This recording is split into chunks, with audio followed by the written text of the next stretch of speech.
Welcome to the True Guy Globe Brief Updates. Subscribe and press the bell icon for updates.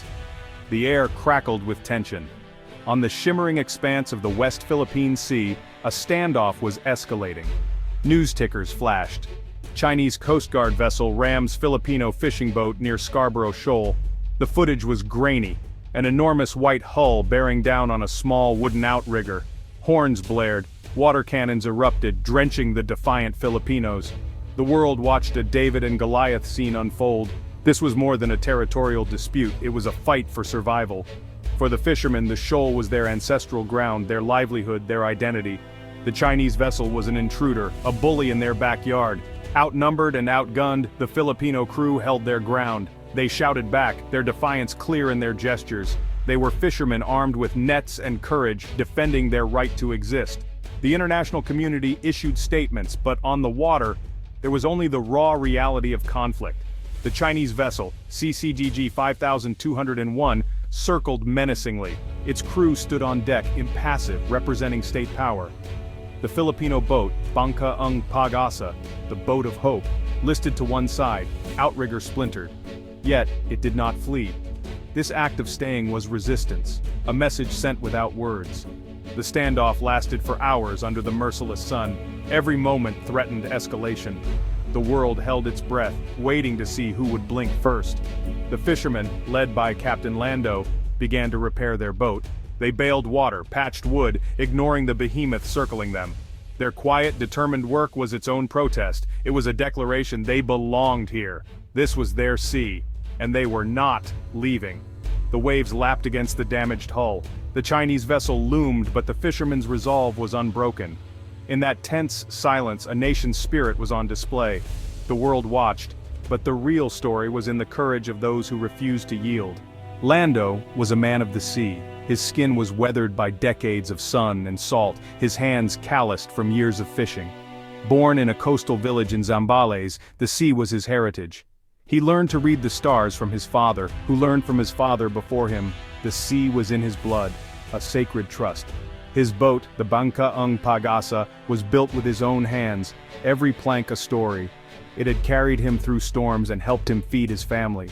When the Chinese vessel struck, it was a personal violation, an attack on his life and history. Lando was not political.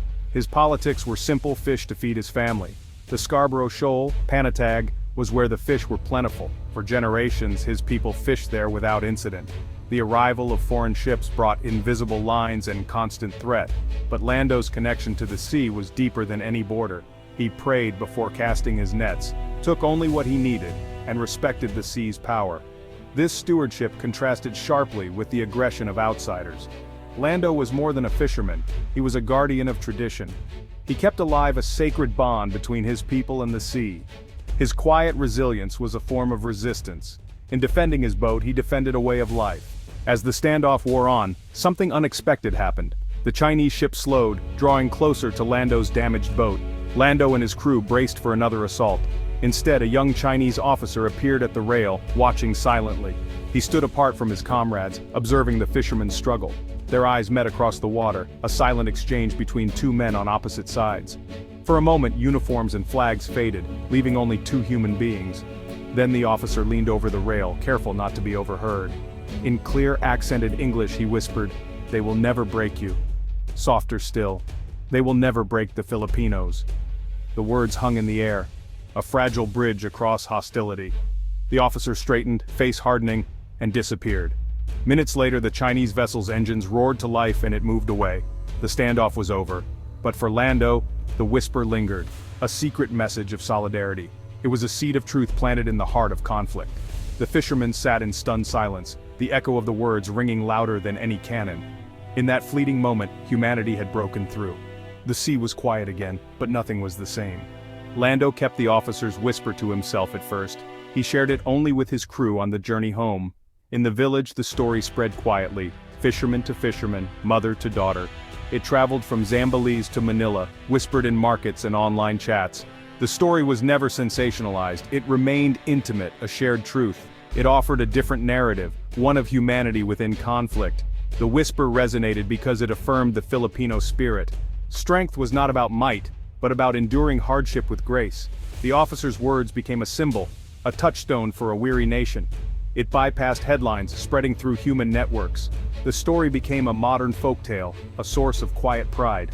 It reminded people that their strength lay in character, not weapons. The whisper was a quiet roar of defiance. It was a story of hope, passed from heart to heart. The story reached Rico, a young journalist in Manila. He heard it as a rumor, dismissed by editors as hearsay.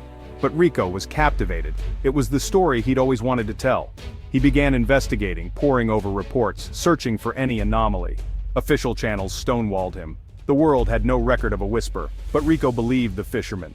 He traveled to Lando's village, earning trust, listening to stories. He recorded Lando's account, capturing its nuance and emotion. Rico's role shifted, from journalist to archivist, preserving a nation's story. He dug into Chinese Coast Guard records, connected with experts, pieced together fragments. He learned about the pressures faced by officers at sea. Rico was no longer chasing a rumor. He was searching for the man behind the whisper. The investigation became personal. He wanted to understand the officer's humanity. Rico was searching for a ghost in the machine, and he was determined to bring the story to light. The breakthrough came from a retired naval analyst. He'd heard of a young officer quietly reassigned after an incident in the West Philippine Sea. Lieutenant Commander Chen Wei. Chen had studied in the West, known for his thoughtfulness, sometimes at odds with his superiors. Rico discovered Chen's thesis on maritime conflict resolution, advocating de-escalation and respect. He found records of Chen working with Filipino counterparts in naval exercises. A picture emerged, an officer who understood the human cost of conflict.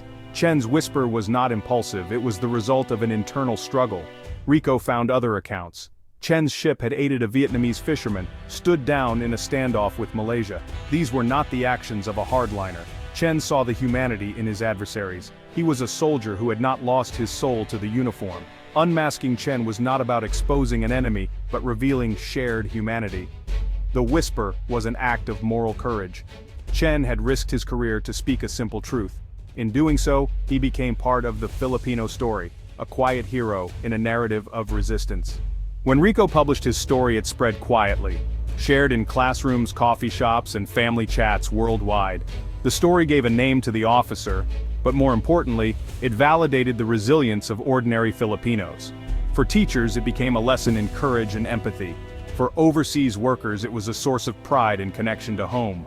For retired soldiers, it brought a sense of peace, reminding them that even adversaries are human. Children drew pictures not of enemies, but of a friend sharing a secret.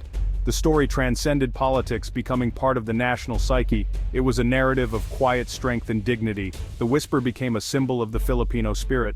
It reminded the nation that true strength lies in character, not force. The story was a quiet affirmation. This is who we are.